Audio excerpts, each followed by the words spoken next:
ఈ ప్రభుత్వం నిజంగా వాళ్ళు చేసుంటే నిన్న జగదీష్ రెడ్డి గారు, రాజగోపాల్ రెడ్డి గారు, కోమటిరెడ్డి వెంకటరెడ్డి గారు ముగ్గురు మాట్లాడుకుంటూ ఈయన హత్య కేసులో నిందితుడు, ఆయన సంచులు మోసేటాయనే, ఆయన డబ్బులు మోసేటాయనే, లేకపోతే ఈయన ఇంకొకటి ఆయన పెట్రోల్ బంక్ల దొంగతనం చేసిండు, ఇట్లాంటి చర్చలే ఏంటి?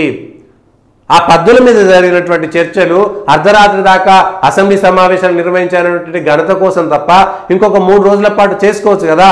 ఉదయం 8 గంటలకు 9 గంటలకు అసెంబ్లీ సమావేశాలు ప్రారంభించి సాయంత్రం 6-7 దాకా కూడా చేసుకోవచ్చు, అద్భుతంగా మాట్లాడుకోవచ్చు. ఆ తర్వాత మరొక రోజు మాట్లాడవచ్చు.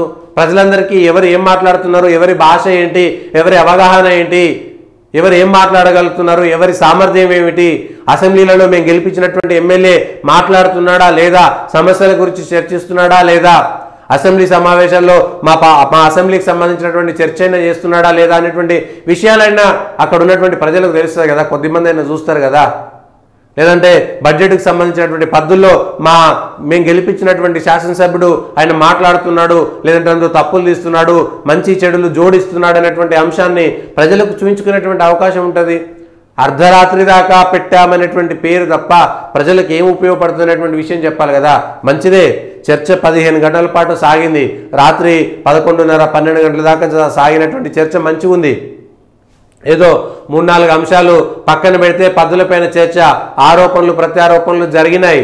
కానీ అర్ధరాత్రి జరగడం ఎందుకు? ప్రజలందరూ చూసే టైంలో మాట్లాడుకోవచ్చు కదా. ప్రత్యేకమైనటువంటి పరిస్థితులు ఏం లేవు కదా. ఇప్పుడు దేశం క్లిష్ట పరిస్థితుల్లో ఉందని ఏదో సినిమాలో డైలాగ్ చెప్పినట్టు తెలంగాణ అట్లాంటి క్లిష్ట పరిస్థితుల్లో ఏం లేదు కదా, మామూలుగానే ఉంది కదా. ఇంకో 2 రోజులు పెట్టుకోవచ్చు అసెంబ్లీ సమావేశాలు, అవసరమైతే ఇంకో 3 రోజులు పెంచుకోవచ్చు. ఒక్కొక్క పద్దు మీద మళ్ళా చర్చ చేసుకోవచ్చు.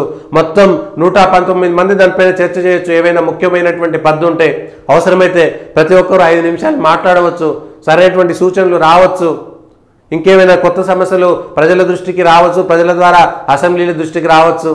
అసెంబ్లీలో మాట్లాడిందంటే అది రికార్డుగా ఉంటుంది ఎప్పుడైనా, దానిపైన ఎవరేం చేశారనేటువంటి అంశాలు ఉంటాయి. కానీ ఇంతేనా, ఇవేనా? ఈ చర్చ చేసి ఇవి చేయడం కోసమే చేస్తున్నారా? దానివల్ల ఉపయోగం ఏమిటి?